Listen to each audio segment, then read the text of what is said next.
Hello everyone, आज हम atomic vector model discuss करेंगे। हमने अपने प्रीवियस लेक्चर के अंदर हाइपरफाइन स्प्लिटिंग हमने डिस्कस किया था। आज हम इसी का ही आगे का part that is atomic vector model वो डिस्कस करेंगे। तो आपने वेक्टर मॉडल पहले भी पढ़ा था, जिसके अंदर हमने आपको बताया था कि इलेक्ट्रॉन का स्पिन एंगुलर मोमेंटम यानी कि एस और इलेक्ट्रॉन का ऑर्बिटल एंगुलर मोमेंटम यानी कि एल, जब ये कंबाइन होते हैं, ये जब कपल करते हैं तो हमें जो है टोटल एंगुलर मोमेंटम देते हैं किसी भी एटम का यानी कि जे।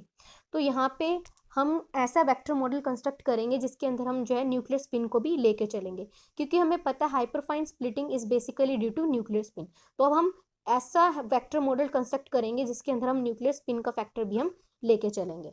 तो यानी कि अगर मुझे टोटल एंगुलर मोमेंटम लिखना हुआ किसी भी एटम का, तो वो सम होगा 3 एंगुलर मोमेंटम का, यानी कि electron orbital angular momentum that is L vector, यानी कि electron is revolving around the nucleus, तो हमारे पास इलेक्ट्रॉन ऑर्बिटल एंगुलर मोमेंटम आएगा। Electron spin angular momentum that is S vector, यानी कि electron is spinning about its own axis. And the last one is nuclear spin angular momentum I vector. हमने यहाँ पे क्या consider करके चला, nuclear की स्पिन, यानी कि न्यूक्लियर भी अपने जो है एक्सिस के अबाउट जो है स्पिन कर रहा है, तो उसके लिए जो हमारे पास एंगुलर मोमेंटम आएगा that is nuclear spin angular momentum that is I vector. तो यानी कि टोटल एंगुलर मोमेंटम क्या होगा हमारे पास, एफ वेक्टर।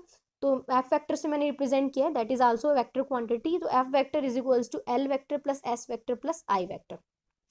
अब हम यहाँ पे आगे डिस्कस करें तो हमें पता है जो इलेक्ट्रॉन का ऑर्बिट और इलेक्ट्रॉन का स्पिन जो है वो जब इंटरेक्ट करते हैं, तो उसकी वजह से जो हमारा एल वेक्टर है और हमारा जो एस वेक्टर है वो अपने रिजल्टेंट जे के अबाउट जो है प्रोसेस करना शुरू हो जाता है। तो उसको मैंने यहाँ से डायग्रामेटिकली दिखाया है कि आपका जो एल वेक्टर है और आपका इलेक्ट्रॉन का ही स्पिन एंगुलर मोमेंटम है वो जो है कपल करके अपने रिजल्टेंट जे के अबाउट जो है प्रोसेस करना जो है शुरू कर देते हैं। तो यहाँ पे हम फर्दर इंट्रैक्शन की बात करें। अब आपको ये पता है कि न्यूक्लियस है, न्यूक्लियस हमने न्यूक्लियस स्पिन कर रहा है अपने एक्सिस के अबाउट, तो जो स्पिनिंग न्यूक्लियस होगा that will develop some magnetic field, and due to magnetic field there will be a magnetic movement also. तो यहाँ पे हमारा जो न्यूक्लियर मैग्नेटिक मूवमेंट होगा और जो मैग्नेटिक फील्ड प्रोड्यूस हो रही है इलेक्ट्रॉन की स्पिन और ऑर्बिटल मोशन की वजह से, ये इसकी वजह से क्या होगा, इनके बीच में इंट्रैक्शन होगा जिसकी वजह से हमारा आई जो है वो जे के साथ कपल करेगा, और ये जो आई वेक्टर है जे के साथ कपल करके अपने रिजल्टेंट एफ के अबाउट जो है प्रोसेस करना जो है वो शुरू कर देगा। तो यहाँ पे ये शो किया है। तो यहाँ पे जो ये प्रिसीशन है आई जे की about F that is 1000 times slower than your L S precision about J, यानी कि बहुत ही स्लोली जो है प्रोसेस करेगा I J about F vector. तो यही मैंने लिखा है कि ये प्रिसीशन 1000 टाइम्स स्लोअर होगा than L S about J. तो यानी इसकी वजह से जो करस्पॉन्डिंग एनर्जी डिफरेंसेस होंगे वो भी बहुत कम आएंगे, और ये जो स्मॉल डिफरेंसेस हमें हाइपरफाइन स्प्लिटिंग में हमें दिखाई देते हैं। तो आगे अगर मैं डिस्कस करूं, आपको पता है कि आपका एल वेक्टर है दैट इज क्वांटाइज्ड वेक्टर, आपका एस वेक्टर है दैट इज आल्सो क्वांटाइज्ड।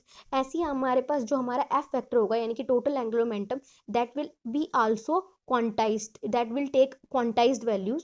तो हमारे पास एफ वेक्टर जो आएगा that is F plus 1 under the root h cut कह लो या एच बाय में 2 पाई।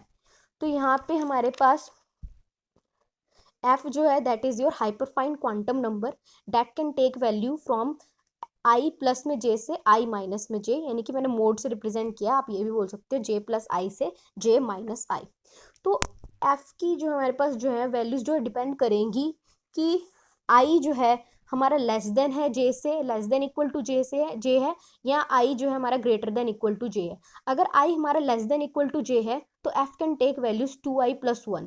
अगर आई हमारा greater than equal to J है यानी कि आई बड़ा है जे से, तो हमारे पास जो एफ की वैल्यूज होंगी वो होंगी 2j प्लस 1, यानी कि एफ जो है वो 2j प्लस 1 लेवल्स में स्प्लिट होगा। तो यहाँ पे आगे मैंने ये डिस्कस किया है कि अगर हमारे पास जे 0 है तो हमें पता है हमें सिंगल ही लाइन मिलेगी। यहाँ पे अगर मैं आई की वैल्यू 1/2 कंसीडर करूँ तो ऑल द अदर टर्म्स के लिए जितनी भी टर्म्स हो, आई अगर हमारे पास न्यूक्लियर स्पिन एंगुलर मोमेंटम अगर हमारे पास हाफ है, तो जे की कुछ भी वैल्यूज हो 1 हो 2 हो 3 हो 4 हो, तो हमेशा जो है वो एफ जो लेवल होगा वो हमेशा 2 टर्म्स में ही स्प्लिट होगा, क्योंकि हमें पता है कि आई यहाँ पे क्या हो जाएगा जे से बड़ा है। तो यहाँ पे अगर आप देखो तो आई इज हाफ, जे की कुछ भी वैल्यूज हो, तो हमारे पास आई अगर छोटा है less than equal to J है तो हमारे पास एफ की वैल्यूज होंगी 2i प्लस 1। तो हमारे पास जो है एफ जो है वो 2 वैल्यूज हमें देगा। नेक्स्ट देखो इक्वेशन नंबर 2, वही इक्वेशन नंबर 2 हमारे पास यही है कि हमारे पास f जो है वो j प्लस आई से j माइनस आई तक वैल्यूज ले सकता है।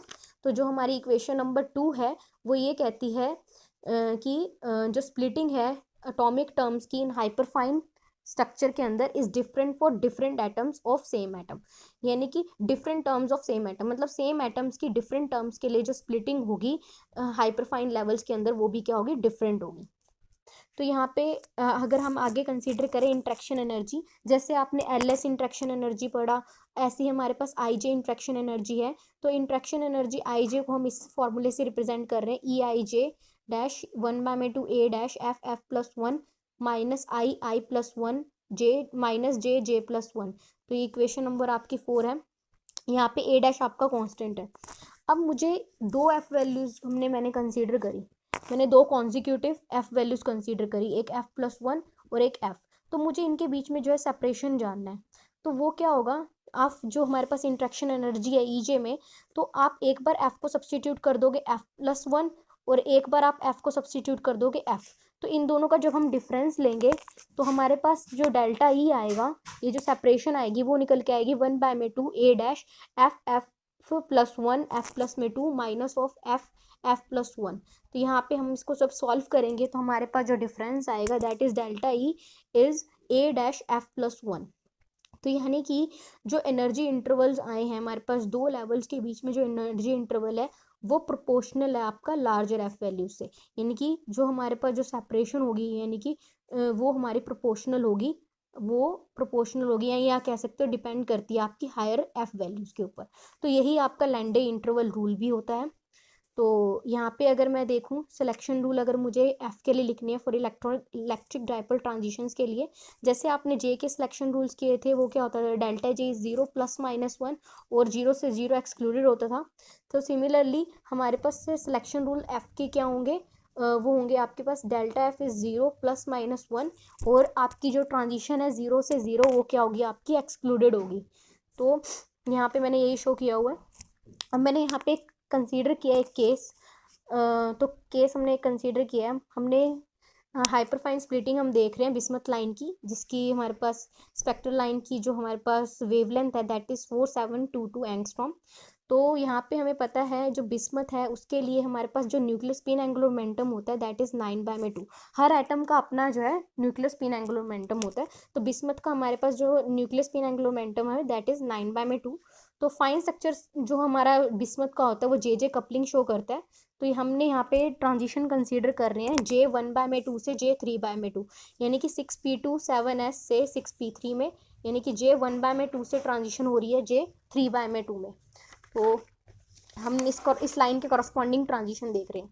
तो आपके पास इनिशियल जो हमारे पास क्या आई है, अगर हमारे पास इनिशियल न्यूक्लियर स्पिन की बात करूँ with nuclear spin 9/2, initial state है आपकी जे 1/2। तो आपको पता है इट विल एफ की वैल्यू जो होंगी वो एफ की वैल्यूज जो होंगी वो आई प्लस जे से आई माइनस जे तक लाई करेंगी। तो यहाँ पे क्या पुट करेंगे, आई को आप 9/2 प्लस 1/2 से 9/2 माइनस 1/2 में लाई करेंगी। तो आपको पता है यहाँ पे एफ की जो वैल्यूज आएंगी वो आएंगी 5 और 4। ऐसी आपकी जो फाइनल स्टेट है जो ट्रांजिशन हो रही है जे 1/2 से जे 3/2 में हो रही है, तो आई हमारे पास 9/2 ही रहेगा और जे क्या रहेगा आपके पास 3/2 रहेगा। तो वो जो फाइनल स्टेट है वो आपकी स्प्लिट हो जाएगी 4 लेवल्स में, वो होंगी आपके पास, यानी कि एफ इज इक्वल टू 6 5 4 3। तो वो होंगी आपकी इन्वर्टेड ऑर्डर्स में। तो यहाँ पे हमारे पास जो है सिलेक्शन रूल हमें पता है कि डेल्टा एफ 0 से प्लस माइनस 1 और एफ 0 से 0 ट्रांजिशन इज एक्सक्लूडेड। तो हमारे पास 6 ट्रांजिशन होंगी। तो बिस्मथ जो है वो हमें 6 हाइपरफाइन कंपोनेंट्स हमें मिलेंगे बिस्मथ के। तो यहाँ पे हमने ये शो किया हुआ है, यानी कि जे 3/2 जो स्प्लिट हुआ 6 5 4 3 लेवल में और जे 1/2 स्प्लिट हुआ 5 4 लेवल में। तो यहाँ पे हमारे पास जो स्प्लिटिंग हुई है, ये जो ट्रांजिशन हमारे पास आई हैं, यानी कि 5 से 6 में ट्रांजिशन हो सकती है, 5 से 5 में, 5 से 4 में, 4 से 5 में हो सकती है, 4 से 3 में हो सकती है और 4 से 4 में हो सकती है। तो यहाँ पे हमारे पास जो है ये आपके पास हाइपरफाइन कंपोनेंट्स हमारे पास आएंगे। अब हमारे पास नेक्स्ट है determination of nuclear spin by intensity ratio. तो हमें पता है कि कोई भी टर्म अगर स्प्लिट होती है तो हमें हाइपरफाइन कंपोनेंट्स जो है वो दिखाई देते हैं। तो अगर मैं ये जो हमारे पास जैसे ये स्प्लिट हुए हैं तो हमें हाइपरफाइन कंपोनेंट्स मिले, अगर मुझे इन हाइपरफाइन कंपोनेंट्स के इंटेंसिटी रेशियो पता लग जाए तो मैं न्यूक्लियर स्पिन जो है वो डिटरमाइन कर सकती हूँ। तो उसके लिए आपके लिए सबसे पहले हमें सम रूल पता होना जरूरी है। तो वो क्या कहता है कि sum of intensities of all transition starting from और ending on the same level, यानी ये जितनी भी इंटेंसिटीज हैं जो हमें मिल रही हैं इन ट्रांजिशंस की वजह से, जो स्टार्ट हो रही है और यहाँ एंड हो रही है, यहाँ पे स्टार्ट हो रही है सेम लेवल पे, तो ये जो जितनी भी ट्रांजिशंस हम यानी इंटेंसिटीज जो मिल रही हैं इन ट्रांजिशंस की वजह से जो स्टार्ट हो रही हैं सेम लेवल पे, वो प्रोपोर्शनल है इसके स्टैटिस्टिकल वेट के, यानी कि इस जो लेवल के स्टैटिस्टिकल वेट के वो प्रोपोर्शनल होंगी। तो यही हमारे पास जो है आपका सम रूल है। तो यहाँ पे मैंने D2 लाइन कंसीडर की है फॉर सोडियम एटम के केस के लिए। तो आपको पता है D2 लाइन कब मिलती है, जब ट्रांजिशन होती है P3/2 से 2s हाफ में। तो हमें पता है फॉर सोडियम के केस के लिए जो I है वो हमारा 3/2 होता है।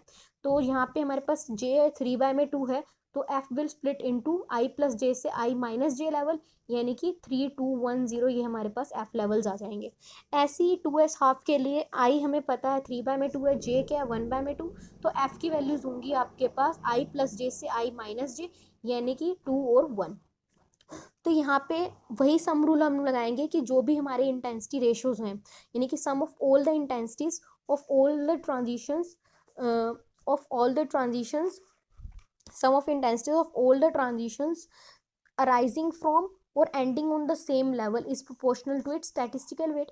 यहाँ पे क्या हो रहा है, सेम लेवल पे जो है हमारे पास एंडिंग हो रही है, मतलब सेम लेवल्स पे जो है ये एंड हो रहे हैं, तो ये इसके स्टैटिस्टिकल वेट के प्रोपोर्शनल होगी, यानी कि 2s हाफ के स्टैटिस्टिकल वेट के प्रोपोर्शनल होगी। तो यहाँ पे हमारे पास यही लिखा है कि आई हमें नहीं पता, तो एफ जो वैल्यूज होंगी वो दो हाइपरफाइन स्प्लिटिंग टर्म्स के लिए, to hyperfine splitting of the term 2s half in which j is 1/2, जहाँ पे j 1/2 है वो क्या हो सकता है, या तो i प्लस हाफ होगा या i क्या होगा माइनस हाफ होगा, यानी कि i प्लस हाफ वाला लेवल होगा या i माइनस हाफ वाला लेवल होगा। तो इंटेंसिटी रेशियो जो होंगी वो क्या आएंगी, आप ये भी बोल सकते हैं 2f'+1 से का रेशो 2f+1 से।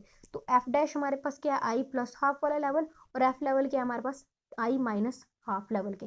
तो यहाँ पे हमारे पास जब इसको सॉल्व करेंगे हमारे पास आ जाएगा i+1 बाय में i। तो ऑब्जर्व इंटेंसिटी रेशियो हमने देखा कि ये जो हमारे पास इंटेंसिटी रेशियोज आई हैं, ये जो कंपोनेंट्स की इंटेंसिटी रेशियो है वो निकल के आया है हमारे पास 5/3। तो यहाँ पे हमारे पास जो है i+1 बाय में i क्या आ जाएगा 5/3। तो यहाँ से हम i निकाल सकते हैं, that is 3/2 for nuclear spin Na, यानी सोडियम एटम के लिए जो न्यूक्लियर स्पिन निकल के आई है वो हमारे पास निकल के आई है 3/2। यानी कि हमने क्या किया, अगर हमें इंटेंसिटी के रेशियो का पता है तो हम न्यूक्लियर स्पिन जो है वो कैलकुलेट कर सकते हैं। Thank you so much for watching my video.